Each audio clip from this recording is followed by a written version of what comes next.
The time had come for Edward to tell one of his yearly Halloween stories. "What are you going to tell this year, Edward?" asked Thomas. "I've got a good story that'll rattle your rods and shiver your boiler tubes." "Please do tell us," said James. "Okay, well then, sit your tender down and I'll tell you. The story that I like to call The Ghost of Cloness Station."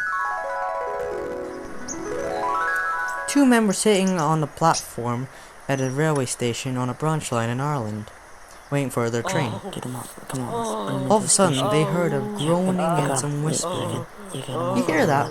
asked one of the men. "I do," said the other. "I'm gonna go check for it, what it is." "Be careful," said the other. "Yeah, don't worry, I ain't gonna go that far," the other replied. He said as he walked to the window of the train station. "You see anything?" No. I don't see anyone or anything. Just a long table with chairs in the station as usual," the other replied. "Ah, here comes our train," said the man who looked in the window. They heard a puffing.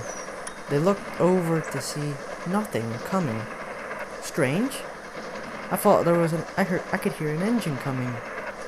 "Me too," the other replied Just then, there was an ear-squeaking whistle and then a man shouting. "What was that?" the other man said. "Sounds like someone got hit, but there's no train, or anyone else." Just then, the signalman came down from his signal box. "Hey up, lads, what's wrong? You look like you've seen a ghost."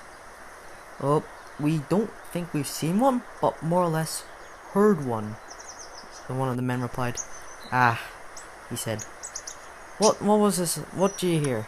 "Well, we heard an engine puffing, a man groaning, people whispering, and stuff like that."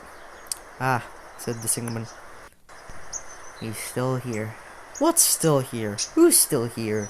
the men replied. "Want to hear the story?" "Yes, please," the men replied. "Alright, then be quiet and let me tell it.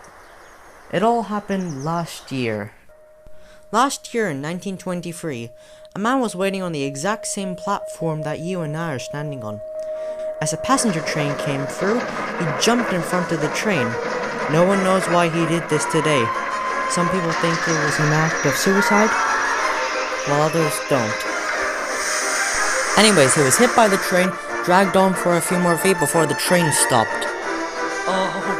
He was groaning and moaning in pain as two people helped him over to the station and laid him on a long table where the chairs are. He died right there on that table." All the engines were left in a state of shock. Even Gordon. Did that really happen, Edward?" "Yes, it did, Percy. A man really did jump in front of a train and die. Now, if you'll excuse me, I think that's a job well done for me. I'm off to I think I'll hit the shed now. Good night, everyone." Good night, Edward," everyone replied, and they uneasily drifted off to sleep, thinking about Edward's story.